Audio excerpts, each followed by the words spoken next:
So that's it, guys.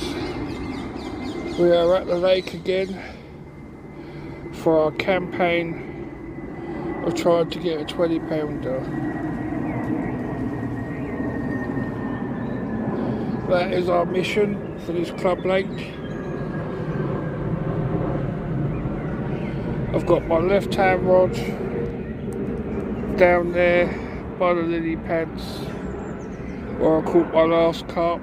That's on a solid bag. And I've got my right hand rod just in front of the lily pads on the other side on a fluorocarbon D-rig Fox Illusion with a cell wafter and a grain of floating corn, and then ground bait all around the lid. So that's my approach first thing this morning. The sun is beaming. It told me it's going to be very cloudy, but it is extremely warm.